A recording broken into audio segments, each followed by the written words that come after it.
cínte teag do bhórca háin sé rás íon Regan éana héana agus sí Regan be ceartar raibh. Agus corta buí spáinte chumád an gúlbáre. Níor sé seach. Níon sé fáil ar sé 5-6 tarangíonn sé nó just brúin sé siar Ar sé láh, yeah. A canar cónaí fiocht brúin sé sé ar an talamh ní haganach teag do bhórca rás ag an deire so níl an mán ar carba. Yeah, no, bhíon feldan agus sé spáin an corta buí níos. Ní rá puc Erica Joe Canning a géad le go má sáil le. Tá dar a sean aige, má hen si seo isteach ba siad chom. Níos ar nói, déiteach gomach, cruúach, sglódroch agan na cuasaín seo a méidir chom tréis cúpla tréise an brise fach pucan na seaca cúige gist ach go dhéananas Joe tan seo. Báit Joe, tá siad chom. Rás ar fad íseal sa cóine caigíon Regan ar dul sios ar taobh clé sin an taobh is fear pioch. Tíonn sé tras an said bhí éige trána bhfuil sé dul ach ní sé an é stoppa. Rá dó, rá happy dó, rá crin dó. Tá héan a cúig scóilte ag ina cethir scóilte gáil ní chéile. Thar chom an seo, bhí si de gólinn chun deire trádar as a dar legus camarrágul sa bhslódor chagan na tehanis. Tá seile fotaúéis an swé le lads na marún an tofiid áhairis. David Burkeríis an captain, can mór áir den nuas. Tá Conor Cooney an, tá Conor Whelan an. Shane McNulty déana go má an nimmerte Shane McNulty tá sa faoi brúnis tá leis na gaileh chur an brú chéine. Is a bhí Port Láirge déine, dí se Noel Connors a sé hanna géirí i glanamach. Tá sí ordaí a bhfuil ag déine go na gailehí. Chur chun cían seo agus mar bheith chatte taachtamachchas sin tá Joe Canning an cliste mag dtí Pádraig Mannion foul dénta ar Joe Canning ach tá Pádraig Mannion tu gur thar freistán agus na gailehí chur an posa. An it siad ar fad agus ríoch ionintach tá chun cín ach a rís Thomas Monaghan ceapas gur tháinig sé Jack díirla ag an ann cearpaí an bhí an líoide ag tabha timpeall thug sé an pass a raig Joe agus an second bháin go Pádraig Mannion an sin Tríníonn sé agus sé dochreite go bhfuil na galí chun cín. Bhí na gailehí déthroch an báis agamsaí mar den fairness ní rotas a ramór annach. Is go donna hin go fáil den Pádraig Mannion an sinach tá nimmer til anach. Tá sí fátíí Joe Rees, Joe Gordon a dúbal just a gáir. Conor Whelan na géireáil. Tá se chu go Lord Jackarty go Shane Fives. Whelan a cat a hart. Whelan har a gólan agus Whelan har a trasán. Ní dóile mé, ní dóile mé. Tá seo chumú, hil me har a trasán. Luchlanúna dhéana an cinne sin. Ja. So, chuig nóid fanta, cólinn na spiral ag fuair na gailehn seo. Sin an tam chur Joe an passamach agus mór amach sí mé ar a trasán bheitchan bulis ar fáte.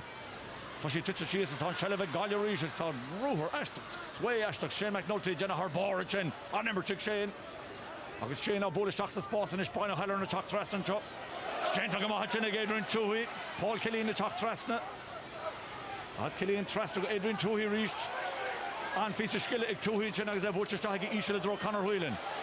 Conor Whelan tá sé imí Shane Fives a ríist nimmer te sin ag Stephen Bennett tá sí fáte a Johnny Gaden Hart tá Colin Owen fáte Hart is tá Derek Han scores a Gaden Hart tá sé seo dochrite agus ceann Harbh tábhacht a rís agus an cléán ó míochá sé ann níos sin na chalí agus nuair é míonn siad fioch a rís Conor Whelan casan sé timp le muínaá gé an obair a Shane Bennett comá ag ná céine ach nuair a han mar sa thuair mé mar han réim dul leat éad na hart bhí sé just a fannacht down ré chuné a chríic nó.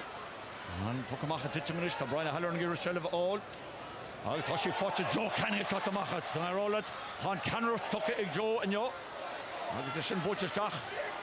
Taige goil tír Kieran Bennett a goil tír tá sí fáte Kieran na gur éile Cathal Mannion droch fáteúna sin fáte Niall Burke á. A thug. Tá hambrise tá sí búte aige tá sí fada. Dólam is fristi sin sprocach bitte dar. Dahi Burke sin chelle fáte dahi búte maigil David Burke. David Burke goskils na nólagus can fada scuilte sí Kevin Moore na fanat an sin acha bhfuil sí chelle fáte ras ag na gaileh níl sí fáte ras ag Moore na Pascal O'Reilly the Pádraig Mahony Clista ras Moore ris tá sí fáte ras ag gaileh Niall Burke tá á hólinn scores Niall Burke bhfuil an tríú can níl Kerrikin de chormú na an droch seogan ríiste chun sé staach é ja Rick Shastach ná hen hís a bhlúin hé ná Kevin gur Jackrochtaí. Well, Tarngíon fiochan tú I mean, Tarngíon brick ní dólam gur Ganina sé ding no ach pe slí in a hánig Joe Canning is dach nor titan sé tarngin sé leis an goman agus búlan sé blúan Joe so Beidir Iormid so go sin just dúnis pas stop a beg Joe tá rán him ar lech na himmer is canach de viad hastal is na scorna viad hastal Morris Marston leis a box here tá si putige no tá si putige hir na lába jeise Seachcin Curramóid Port Lorigan lehvéid is a chur gaile móach tá an Forest Marston go rácholín in na gaile vé agus tá bed a cháóid gon 3 cats an tro tá Joe Canning go fág an na parke agus a chatteach an áit tá Jason Flynn Nis Colm Cannon leis bucamach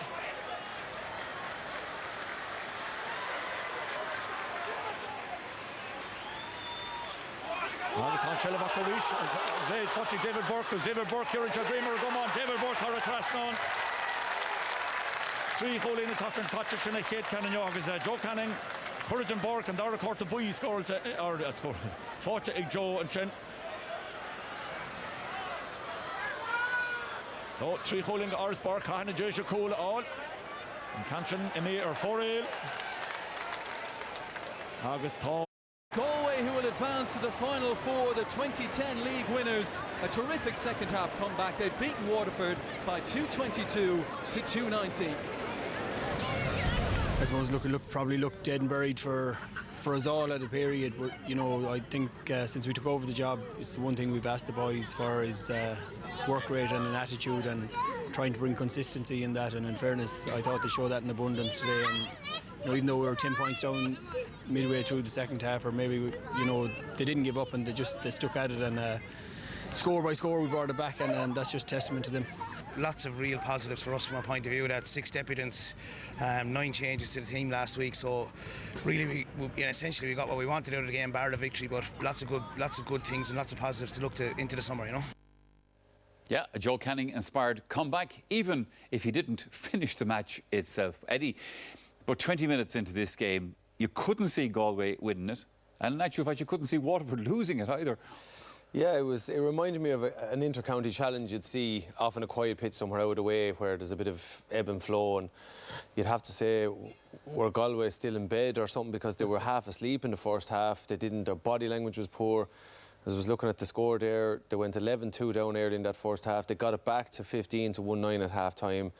Joe got the first score the second half, and then Waterford kicked into gear, and by 7 minutes in, Waterford were 10 points up and looked like this was going to just fizzle out. Galway, you'd say, weren't going to rise a gallop. Yeah. Then a few positional switches. Enter Joe. He dragged a few other players into the match with him, his distribution. And then they finished really strong, we'd say. With the last 20 minutes, they outscored Waterford 1-7-0. So that's a positive, you'd say, for a championship match. You'd say, if we can finish that strongly, which is something maybe that Galway have been guilty of before. Yeah. So you say, look, in a match that we were being dominated and not looking like winning, to kick on and do that, Niall Burke came in, got a couple of points. David Burke looked back to himself, even though he was a bit rusty at the start. Conor Whelan, for me, again, very industrious up front for Galway. Yes. The positives for Waterford, like as Derek McGrath said there, was maybe a couple of guys. Young Roach got in and got a few points. DJ Foran got a few points. Maybe fizzled out of the match a little bit. And then Tom Devine and Edges Square, 2 great goals, for Galway's fullback, Daithí Burke. He wouldn't be pleased with that. But it was a funny one, really. And I'd say the Galway supporters got the highs and lows of that match. They did. You see, Waterford started this game with 9 players. They will not be starting in the Munster Championship, come June. So I suppose the message there is, we're not interested in winning this league. Subconsciously that gets through to the players. And it's understandable because they were in the final last year, it went to a replay, and they were kind of worn out by the time the championship came around. Now, that was fine. While Eddie says there, the game was like a challenge match, because as open as could be, and they're very skillful and good strikers. But when the intensity came in, they just faded out. But what I found most interesting was, in the last 20 minutes, as you said, 1-7-0 score, was it? Yeah. They brought on Pádraig Manny, Noel Connors, Shane Bennett, and Brick Welsh. So why do that if you weren't interested in winning the game? Sure. So it's still a 13-point turnaround for Waterford, no matter how well they look at it. The fact that they went 10 points up, if they were beaten from the start, it would have been fine. But being 10 points up and losing it by 3, That's not good facing into the championship. A lot of that turnaround was clocked up to Joe Canning because we know how important he is to Galway and proved it again today. Yeah, and look, it's good to see him back fully fit again. But look, he started off in the second half in a pitch that he's very comfortable around. Knows where the goalposts are. That's the first point of the second half to get Galway going. Now, obviously, they had a bit of a setback after that, but he just, I think the centre forward maybe around there seems to suit him. He hovered around there a little bit, picked up a couple of breaks, picked off his scores. Now, the other side of it too is what he's not afraid to do is not, picking up ball, get in there and use his physicality. And then this is just an absolutely brilliant ball across the fields. Conor Whelan breaks off nicely. It's in over the sweeper's head, which Tyke de Burke had gone back. He made amends then for the penalty in the first half, which he probably telegraphed where he was going, and Ian O'Regan got across to it. But there was no getting across to that. It was an absolute belter. And then at the end, look, we didn't realise, a lot of us, that he actually got the line. We thought he went off injured, but it was a second yellow. Now, when we looked at it and we broke it down here and had a look at it, there's not a whole lot in it. I mean, he was coming to the tackle to Michael Brick-Welsh, and then, look, I think some of the Waterford lads seemed to think that he was acting on the ground. He did receive a good blow to the side of the knee, but there wasn't a whole lot in that for a second yellow, really. I think momentum brought him into it, but all in all, we'll say, from a Galway perspective, look, they want the Joe show rolling into Dublin come, the first week in September. I think if they can keep him going. And I thought today, when the going got tough and he was getting stuck in, he brought some of the other lads into him. I think they do need Niall Burke to get back to his form of 2012. They need a big physical fella like that. Conor Whelan. They have Cathal Mannion even today. The vision for that goal that he threw into Joseph Cooney. So there's plenty of positives there. But they need to start a bit quicker than they did today. No doubt about that, I think. All right. OK, the other quarter-final this weekend pitted a